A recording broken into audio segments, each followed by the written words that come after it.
Hello, ഞങ്ങളിന്ന് അടുത്തുള്ള താമരപ്പാടത്തേക്കൊന്ന് പോവുകയാണ്.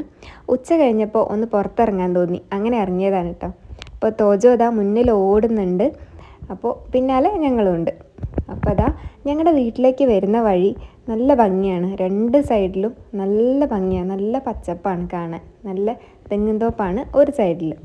ഒരു ഭാഗത്ത് രണ്ട് ഭാഗത്തും തെങ്ങിൻ തോപ്പുണ്ട്, ഒരു ഭാഗത്ത് ഒരു കുളമൊക്കെ ഉണ്ട്. നല്ല പൂക്കളും ഒക്കെ നല്ല നിറഞ്ഞു നിൽക്കുന്നുണ്ട്. ഇപ്പോൾ തോജോന് ഞാനൊരു അമൃതം ഉണ്ട കൊടുത്തത് കേട്ടോ, അവനത് ഇഷ്ടമാണ്.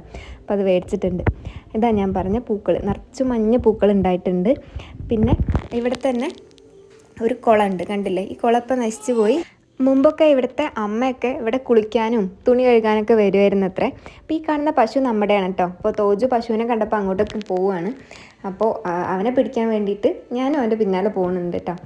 അപ്പോൾ അതാ ഇതൊക്കെ കുറച്ച് നേരം നോക്കി നിന്നിട്ട് നമ്മൾ വീണ്ടും താമരപ്പാടത്തേക്ക് തന്നെ പോകാൻ നിൽക്കുകയാണ്. പക്ഷേ തോജു വരുന്നുണ്ടായിരുന്നില്ല, വീണ്ടും പശുവിൻ്റെ അടുത്തേക്ക് പോകാനുള്ള പരിപാടിയായിരുന്നു.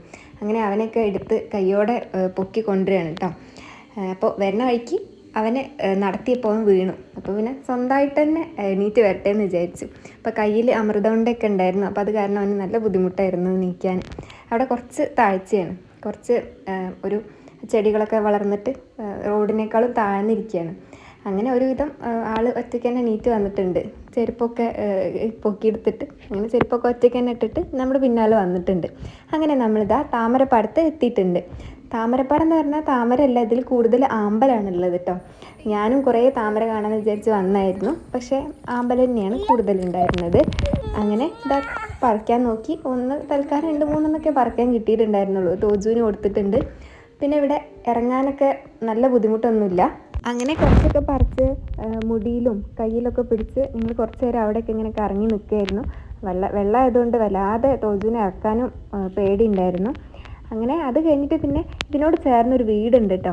ഇതിൻ്റെ 3 സൈഡിലും ഈ പാടാണ്, താമരപ്പാടാണ്. ഫ്രണ്ട് മാത്രമേ ഒഴിവുള്ളൂ. അപ്പോൾ നമ്മൾ ആ വീടൊന്ന് വെറുതെ ചുറ്റി നോക്കാമെന്ന് വിചാരിച്ചു. ഇവിടെയാണ് കൂടുതൽ താമരയുടെ ഉള്ളത്. താമരയുടെ ഏരിയ ഈ വീടിൻ്റെ ചുറ്റുമായിട്ടാണ്. ഇവിടെ ആളില്ല കേട്ടോ. അപ്പോൾ അതാ നമ്മളിങ്ങനെ കാണിച്ചു തരാം. ഇവിടെ പക്ഷേ താമരയൊക്കെ പറിച്ചു പോയിട്ടുണ്ട്. മുട്ടുണ്ടായിരുന്നു താമരയുടെ, അതെങ്കിലും കാണാൻ പറ്റി. അങ്ങനെ സമാധാനിച്ചു ഞങ്ങൾ. അപ്പോൾ അതാ കണ്ടില്ലേ, താമരയുടെ മുട്ട് കാണുന്നുണ്ട്. മുട്ട് മാത്രമേ കാണുന്നുണ്ടായിരുന്നുള്ളൂ. വിരിഞ്ഞ താമരയൊക്കെ ദൂരെ എവിടെയൊക്കെയോ ആയിരുന്നു. ഇതാണ് ഇതിൻ്റെ ബാക്ക് സൈഡിലാട്ടോ. ബാക്ക് സൈഡിലൊക്കെ മുമ്പൊക്കെ തൊട്ട് താമര ഉണ്ടാവും, കാരണം ഇവിടെയൊക്കെ ഇല ഉണ്ടായിരുന്നു. പിന്നെ മുറിച്ചു കൊണ്ടുപോയ തണ്ടൊക്കെ പൊങ്ങി നിൽക്കുന്നുണ്ടായിരുന്നു. അങ്ങനെ ഞങ്ങൾ വളരെ സൂക്ഷിച്ചൊക്കെ ഇങ്ങനെ ബാക്കിലൂടെയൊക്കെ വന്ന് താമരയുടെ മൊട്ട് കാണിച്ചു തരാം. അങ്ങനെ കഷ്ടപ്പെട്ട് കണ്ട ഒരു മൊട്ടാണ്, ഇതാ കണ്ടില്ലേ. അതൊക്കെ ഇനി ആയി വരുന്നതേ ഉള്ളൂ. അങ്ങനെ നമ്മൾ അവിടുന്ന് പോകുന്നു. വരുന്ന വഴിക്ക് ഇതാ ഞങ്ങൾ ഇതിനെ സാമ്പാർ ചീര എന്നാണ് പറയുക. അതിൻ്റെ സാധനമൊക്കെ എടുത്ത് മൂക്കൊക്കെ കുത്തി വെറുതെ നോക്കി രസമില്ല എന്ന് കണ്ടപ്പോൾ അവിടെ തന്നെ ഇട്ടിട്ട് പോന്നു. വീട്ടിലെത്തി ഇങ്ങനെ വെച്ചു. അപ്പോൾ അത്രയേ ഉള്ളൂ വീഡിയോ.